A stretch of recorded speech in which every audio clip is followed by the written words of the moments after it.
This is why I say jail is the best thing. I never heard Durk sound so peaceful and sincere. Boy say Allah. He say Allah, Alhamdulillah after every word.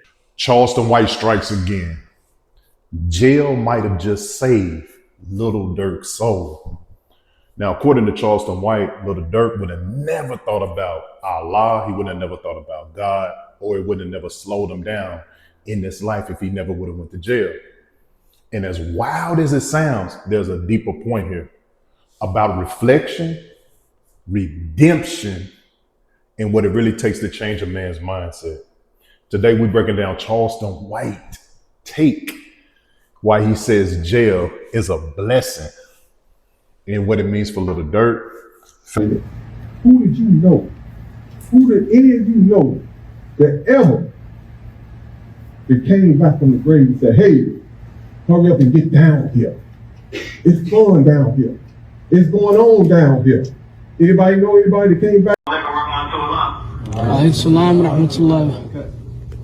What I was saying was my father had briefed me on what's going on, and I said I'm gonna let y'all know I'm proud of y'all for the sake of Allah. You know, I love y'all for the sake of Allah. You know, I'm doing better, man. We all got second chances, and you know, we can accomplish a lot right now. So I just want to let y'all know that we're with y'all 100%. You know, when I get out of here, you know, inshallah, ASAP before October or during trial, have to go.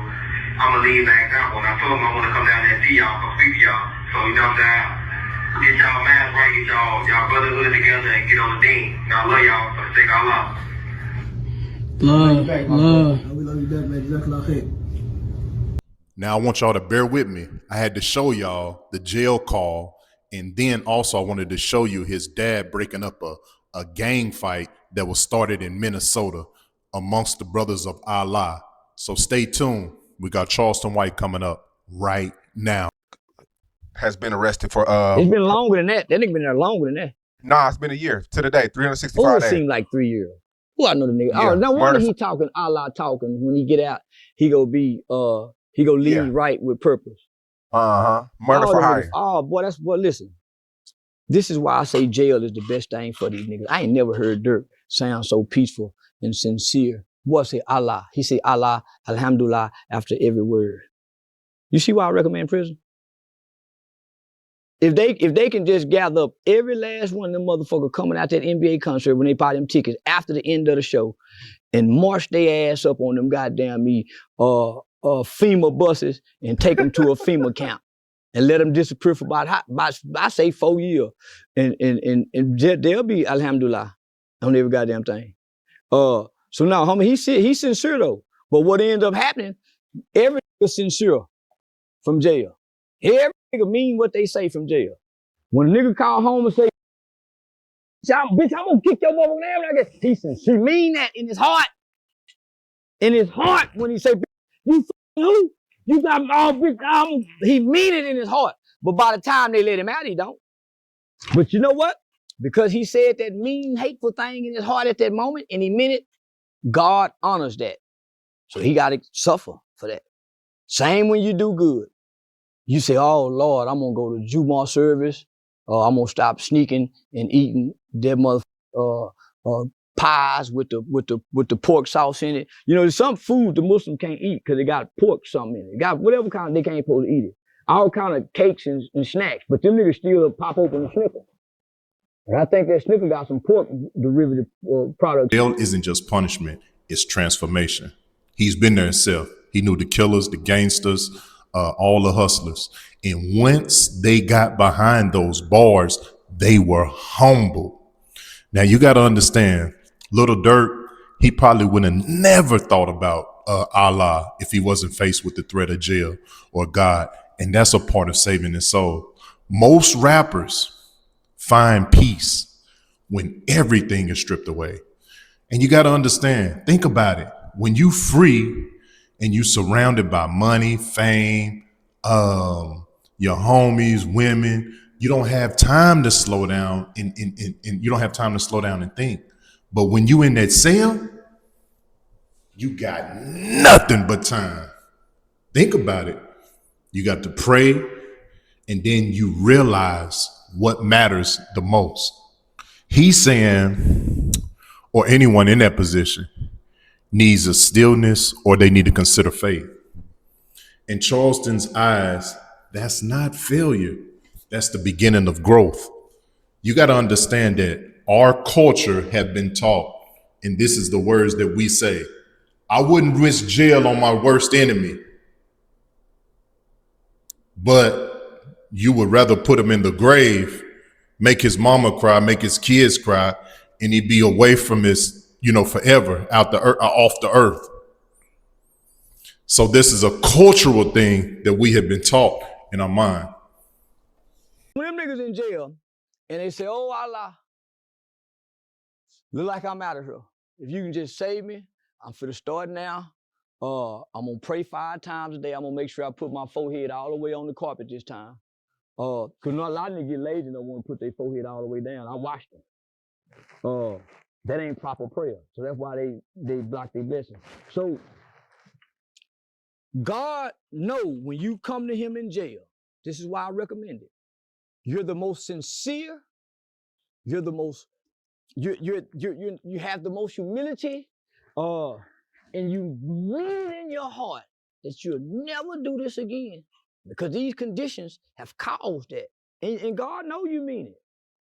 But God also know 2 years from now when I let your ass out of here, you back to the same shit, Durk. So we can't save you this time, boy. We got to send your ass on up that road. Them white folk want it. They talking death penalty. But that's just to scare you. But you're getting 20, 30 years. What's that boy name? What's his real name? What's Durk's real name? The Voice? Say The Voice. Yeah, The Voice. The Voice. Yeah. Motherfucker gonna forget about you in 2037. And that's just right around the corner. 2037, motherfucker won't even think about Durk. Just think about, they barely mentioning Charlie Kirk now. And they were talking about putting him on a nickel, taking the nickel, voting president. They were talking about taking Abe off the nickel and making Charlie Kirk face the same way as the other president. So imagine, so they already quit talking about him. So imagine what they're gonna do to Durk. And King Von, I'm sorry, they don't even talk about him no more. FBG Duck. Matter of fact, the old Blockians, y'all had a run. Now look at you, motherfucker. Y'all had your just stuffed out of every goddamn body when old Block was on top. When Durk and them and King Von them was the nigga, and everybody was rest in peace, King Von. You better not say about nothing, King Von. And Durk was nigga, boy, they was boy, they laughed like a mother. Quando Rondo jumped up out that limo crying by their cousin. Oh, man. Boy, they laughed like a mother. Boy, when Quando Rondo dropped his flag and went to talking, man, I'm going crazy. Man, I can't sleep at night. I'm dreaming about people dying. They laughed like a mother. Ooh, they laughed. And they were telling me, we gonna get you. Come to O Block. I don't even hear a nigga tell me to come. I don't even get invited to O Block no more. I used to get invited to O Block 20 times a day. I used to get calls from O Block. Men and BD, GD niggas, I'm talking about, nigga, I thought we was in a relationship the way the niggas used to bother me. It ain't even been 2 years. Them niggas fizzled and faded away. And look at their fan base. They call this fair.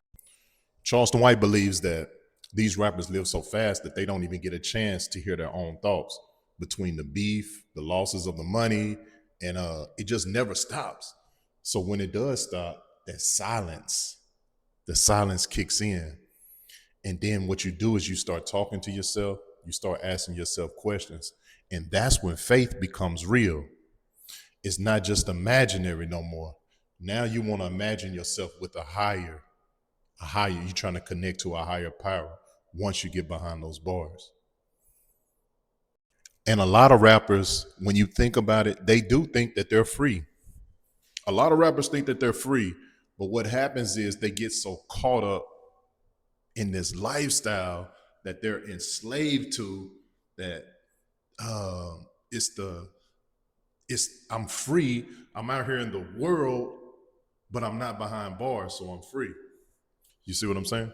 So you can't call yourself free when every move is controlled by the streets, the internet, and what people think of you.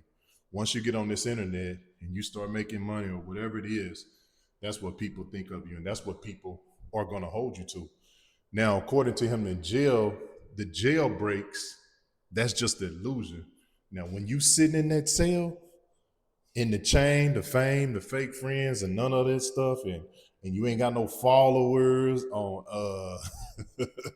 you ain't got no followers on Instagram, none of that, that's when the real you shows up. And that's when God can finally reach you. It's almost like you gotta come to the end of yourself. And then that's when you can really hear what's going on within you. Now, so when Charleston says that Lil Durk, he needed that. He's not clowning him.